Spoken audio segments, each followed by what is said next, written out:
Bonjour, bienvenue dans la série sur l'énergie du vide.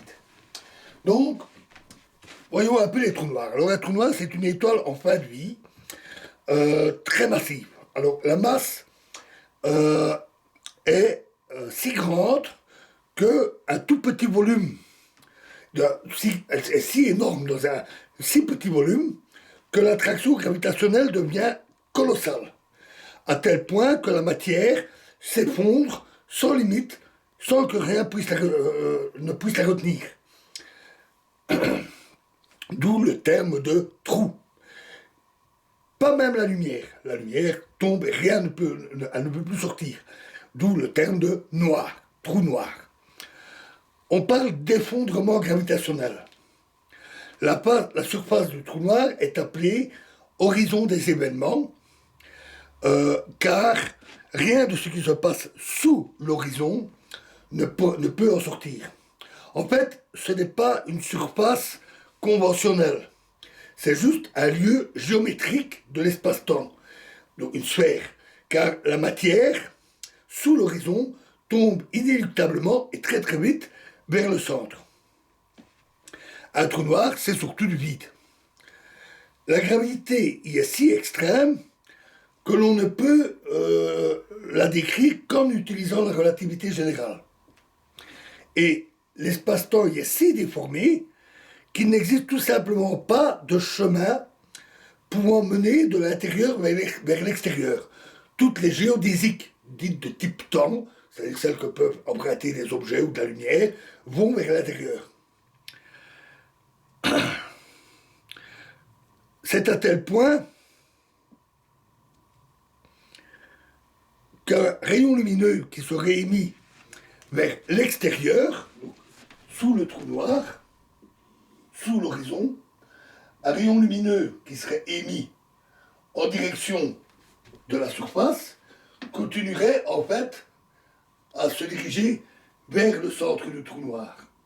Mais par rapport à un objet matériel, par exemple une poussière, n'importe quoi, un atome, une particule, la vitesse de la lumière serait toujours égale à c, et toujours vers l'extérieur. C'est-à-dire que l'objet tombe encore plus vite que la lumière vers le trou noir. Et la lumière tombe aussi, mais s'écarte à la vitesse de c. Comme si elle allait vers l'extérieur. Il est évident que un espace-temps aussi déformé est très évidemment difficile à visualiser mentalement. On le fait par les équations, par des coupes, des graphiques. Ce n'est pas toujours simple, euh, mais on peut le faire. Les trous noirs sont riches en propriétés contre-intuitives et assez fascinantes. Mais ce que nous avons dit ici est suffisant pour la suite. Je vais juste parler de leur formation, de ce qui suit, leur observation. Euh, Si vous voulez en savoir plus, il faut voir, vous pouvez regarder la série sur Vie et mort des étoiles. Tout ce que je peux vous donner, c'est intéressant, c'est la taille d'un trou noir. Donc on a l'horizon qui est comme ça, et ça a un certain rayon. Et ce rayon est donné par 2gm sur c carré. C'est-à-dire 2 fois g, c'est la constante de gravitation universelle. Ici, c'est pas le tenseur d'Einstein, c'est la constante de gravitation universelle, fois la masse du trou noir divisé par la vitesse de la lumière au carré. Euh, et donc, la taille des trous noirs est strictement proportionnelle à son rayon. Le rayon du trou noir est strictement proportionnel à la masse du trou noir. Les trous noirs se forment avec les supernovas. Lors de l'explosion d'une étoile suffisamment massive, plus de 10 masses solaires environ, le cœur de l'étoile est comprimé par l'explosion. Donc l'explosion, c'est surtout la couche, le manteau de l'étoile qui est volatilisé. Le cœur, lui, est très comprimé et il forme une étoile dite à neutrons. Mais si elle est suffisamment massive, alors c'est directement un trou noir qui se forme. Il existe deux types de trous noirs. Les trous noirs stellaires, formés, comme je viens de le décrire, euh, qui font quelques masses solaires, le cœur de l'étoile massive. Et le rayon est typiquement de quelques kilomètres. Et les trous noirs supermassifs, qui ont des masses qui vont de millions à des milliards de fois la masse du Soleil, et qui sont situés au centre des galaxies. C'est le cas de notre galaxie, qui a son gros trou noir au centre. Ils font une taille typiquement de plusieurs millions, plusieurs dizaines ou centaines de millions de kilomètres. Ces trous noirs supermassifs ont été formés comme les autres au départ, ont servi un peu de graines pour la formation des premières galaxies et ont grossi en absorbant le gaz et les étoiles très abondants dans un univers en plus petit. Ils ont absorbé des quantités énormes d'étoiles et de gaz qu'ils appelaient grossir. Rappelons, le rayon est proportionnel à la masse. Et ils ont aussi fusionné avec d'autres trous noirs supermassifs lors de la fusion de petites galaxies jusqu'à la formation des grandes galaxies actuelles. Il existe sans doute pas mal de trous noirs de masse intermédiaire, quelques centaines ou milliers de masses solaires. Ils sont malheureusement très difficiles à détecter, pour des raisons que je n'en approfondirai pas ici, mais ils sont très difficiles à trouver. Mais dans les fusions de trous noirs observées par ondes gravitationnelles, je vais en reparler juste à l'instant, cela semble indiquer une abondance relativement importante des trous noirs de masse intermédiaire. On a malgré tout encore besoin de plus de données pour pouvoir le confirmer, pour pouvoir avoir une analyse statistique suffisamment précise. Les trous noirs stellaires et les trous noirs supermassifs sont assez faciles à détecter.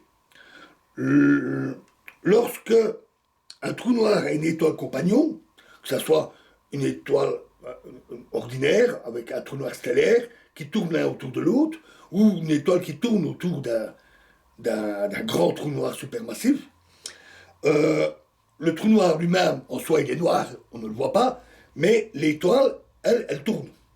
Et ça se voit facilement. Parce qu'en tournant, elle s'approche, elle s'éloigne de nous en permanence, très très vite, et par la mesure de l'effet Doppler que cela provoque, on peut calculer cette rotation et dire, ah ben, il y a quelque chose de massif et d'invisible au milieu, ça doit être un trou noir.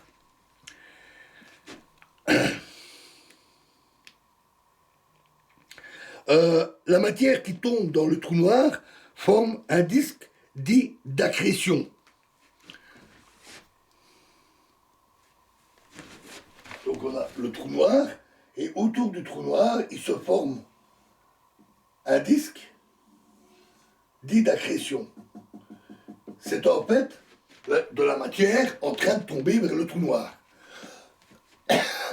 Pour des effets de stabilité des orbites, de dilatation du temps, etc., il forme un disque comme ceci. Et une partie tombe progressivement en spirale dans le trou noir. Les différentes parties du disque tournent à des vitesses différentes. Il y a donc énormément de frottement. Et ces disques d'accrétion chauffent extrêmement fort à des millions de degrés. Et alors ils émettent beaucoup de rayons X. Les rayonnements qu'ils émettent sont très caractéristiques et on peut détecter facilement ces disques d'accrétion particulièrement intenses.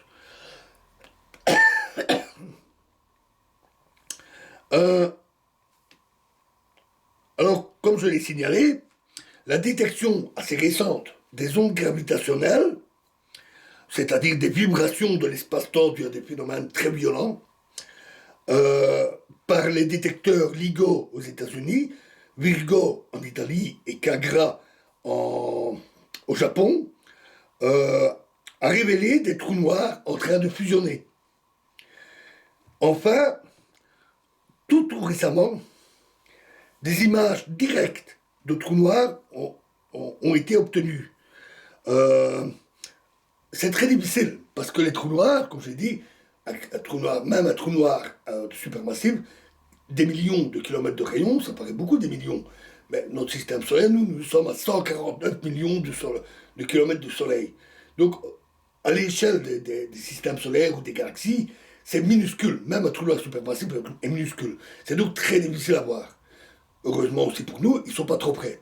Ils sont loin, parce qu'il est encore plus difficile à voir, mais c'est dangereux un trou noir. Donc, heureusement qu'ils ne sont pas trop près. Ces images ont pu être obtenues par le projet Event Horizon. Ils ont mis en réseau des milliers de radiotélescopes partout sur la planète pour faire comme si on avait un télescope géant, grand comme la planète, comme toute la Terre, et obtenir des images. Il a fallu collecter des données pendant plusieurs années, les analyser sur ordinateur, etc. Et ça a permis d'avoir des images du trou noir. Alors évidemment, c'est pas le trou noir lui-même que l'on voit, il est noir. Mais on voit le disque d'accrétion avec un trou au milieu, le disque noir du trou noir. Une chose aussi qu'on observe fréquemment, c'est déjà plus ancien aussi ça, ce sont des jets. Ces jets sont régis par des mécanismes hydrodynamiques. Ils viennent du disque d'accrétion et ils forment des jets polaires qui sont émis de part et d'autre. Les effets hydrodynamiques liés au champ magnétique. Et ces jets très intenses, très rapides, très proches de la vitesse de la lumière, parcourent parfois des milliers d'années-lumière. Donc on peut les détecter assez aisément, surtout pour des trous noirs supermassifs. Et donc ça aussi, on les a détectés assez tôt. Toutes ces observations confirment bien la théorie. Mais ils ont certainement encore beaucoup à nous apprendre. Alors, dans la prochaine vidéo, donc voilà pour les trous noirs, pour ce que c'est, comment ils fonctionnent, etc. Et dans la prochaine vidéo, la mécanique quantique va à nouveau rentrer en jeu, et en particulier le vide quantique. Et nous parlerons des effets quantiques dans le voisinage du trou noir. Je vous remercie.